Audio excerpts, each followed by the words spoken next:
Mga celebrities na half-brothers at half-sisters pala na hindi alam ng nakararami. Andy Eigenman and Eigenman Brothers kasama na si Gabby Eigenman. Kilala na nga ang angka ng mga Eigenman sa larangan ng talento nila sa pag-arte, kung saan naman na nga ni Andy ang kanyang galing sa pag-arte sa kanyang mga namayapang magulang na sina Mark Hill at Jacqueline Jose. Si Andy nga ang nag-iisang anak ng dalawang batikang artista ng bansa.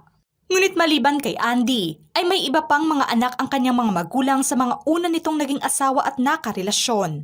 Sa mother side nga nito, ay may half-brother nga siya na si Gwen Ilagan. Nagkaroon kasi ng relasyon ang namayapang si Miss Jacqueline Jose sa gitaristang si Kenneth Ilagan. Sa father side naman ay may half-siblings pa si Andy, kung saan may dalawang mga anak pa si Mark Hill at Bing Pimentel na sina Sid Lucero at Maxine Eigenman.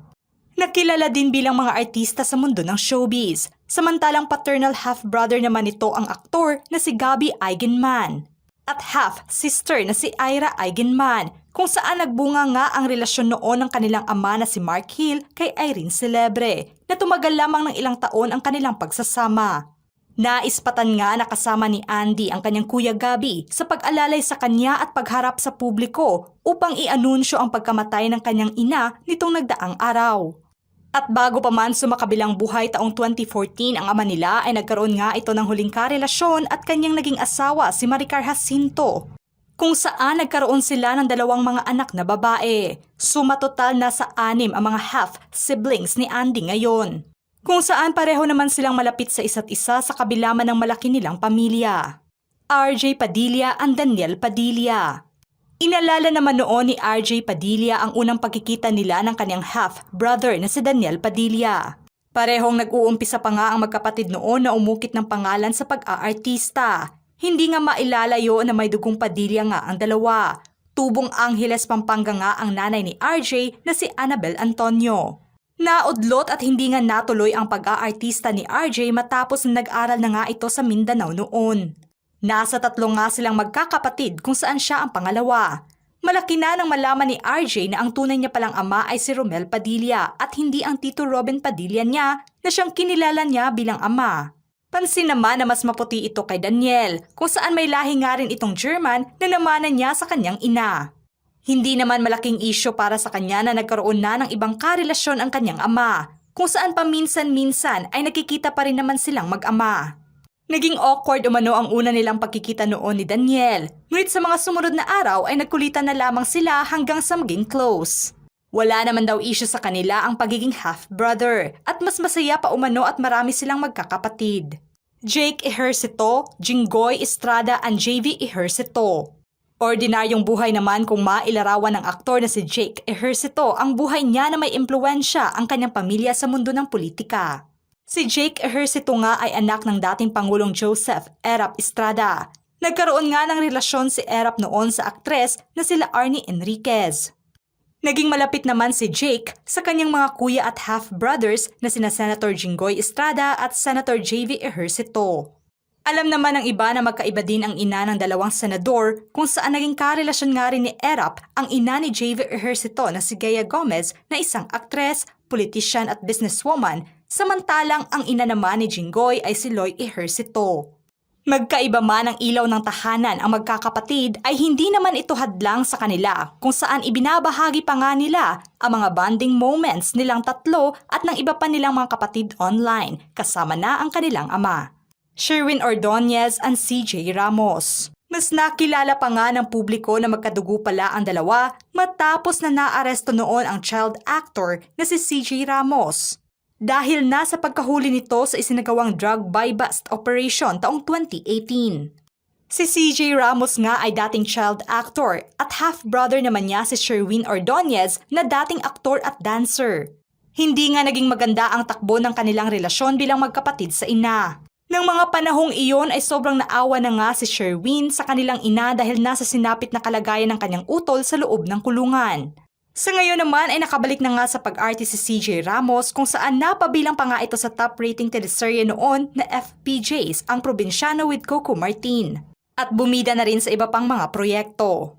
Leila Alcacid and Nathan Alcacid. Sobrang close nga si Leila sa kanyang nakababatang kapatid na si Nathan. Si Leila nga ang unang anak ni Ogie Alcacid sa dati niyang asawa na si Michelle Van Emeren na isang beauty queen. Nagkahiwalay man ang dalawa ay napanatili pa rin nila ang magandang pagkakaibigan, maging ang relasyon nila sa isa't isa. Itinuturing din na parang anak ni Regine Velasquez si Leila, kung saan pinusuan pa nga ng karamihan ang mga bonding moments nila. Kasama na ang ina nito, at sa kabilang banda naman ay itinuturing din na parang anak ni Michelle ang nag-iisang anak ni Ogie at Regine na si Nathan. Vandolph, Anthony Fernandez, and Winwin Marquez. Napakalaking pamilya at sobrang kilala nga sa mundo ng showbiz ang angka na magkakapatid sa ina na sina Vandolph, Anthony Fernandez at Winwin Marquez. Si Winwin nga ay anak ng batikang aktres na si Alma Moreno, kung saan nagkaroon nga ito ng relasyon noon sa aktor na si Joey Marquez. Nagkahiwalay man ang dalawa ay nanatili pa rin ang bukas na komunikasyon nila para sa anak. Matatandaan nga na sumabak pa sa pagiging beauty queen si Winwin ay parehong nakasuporta nga ang dalawa para sa anak. Samantalang si Vandolph naman ay half-brother nga ni Winwin, kung saan magkapatid nga sila sa ina. Si Vandolph ang nag-iisang anak ni Alma Moreno at namayapang comedy king na si Dolphy Quezon. Habang ang aktor naman na si Mark Anthony Fernandez ay half-brother din ni na Winwin at Vandolph, kung saan matatandaang nagbunga nga ang relasyon noon ni Alma Moreno at namayapang aktor na si Roddy Fernandez. Diego Loizaga and Sunshine Cruz, daughters. Mailalarawang one-loving kuya ang aktor na si Diego Loizaga sa kanyang mga half-siblings na Tres Marias na sina Angelina, Sam, and Cheska. Ang Tres Marias nga ay mga anak ng dating mag-asawang Sunshine Cruz at Cesar Montano.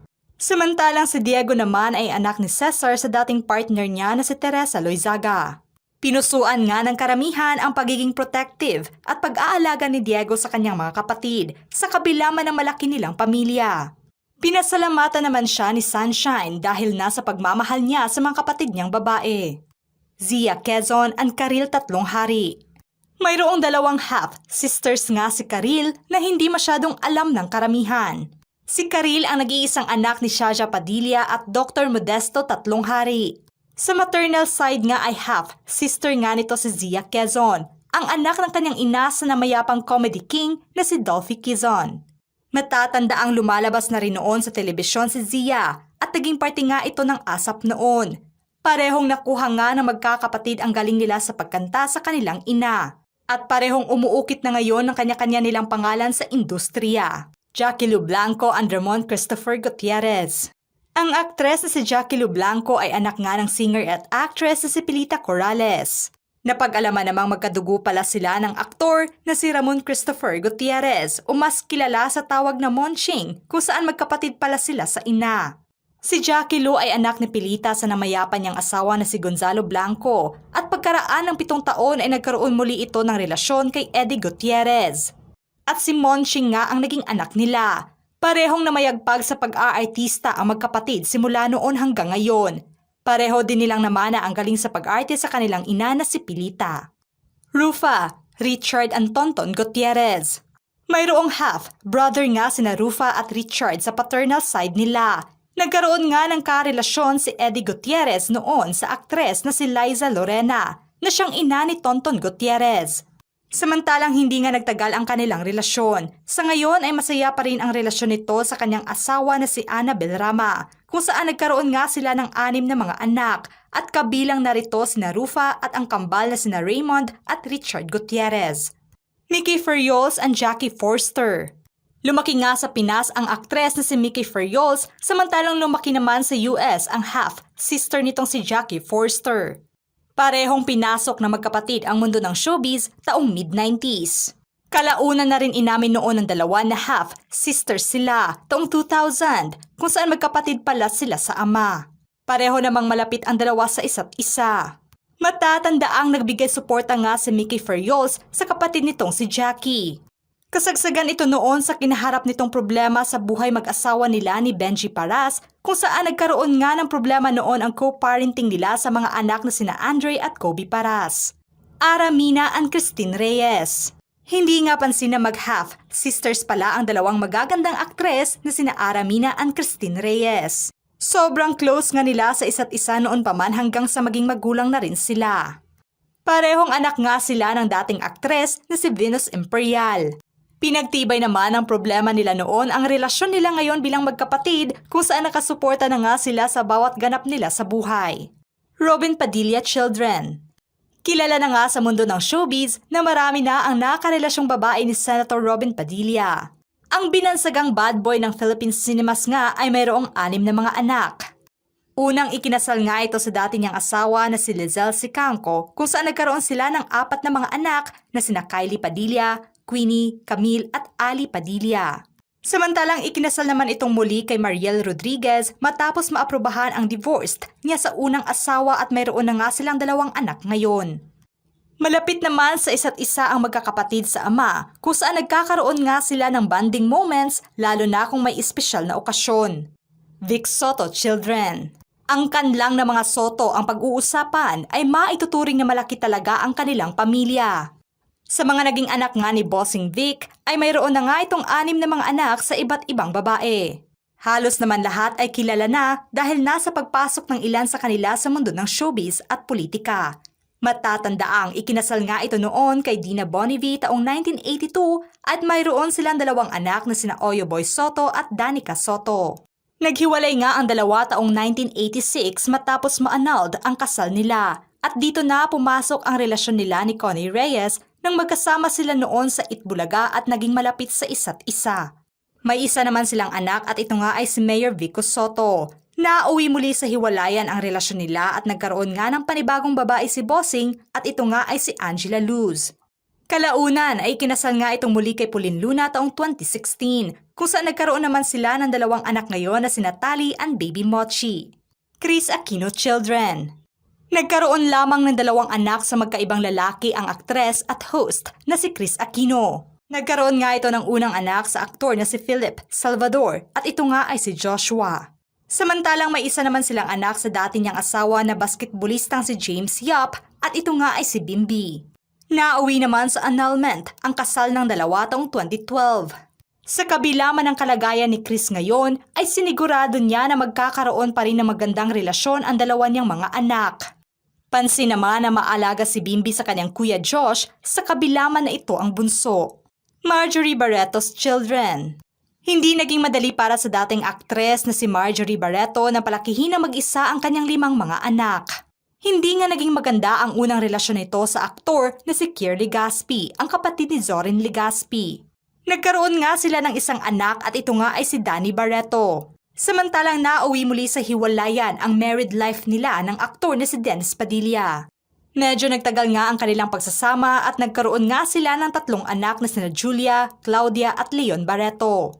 Ganoon din ang nangyari sa huling relasyon niya kay dating Caloocan Mayor Recom Echeverry, kung saan may isa naman silang unika iha at ito nga ang bunsong anak niya na si Erich.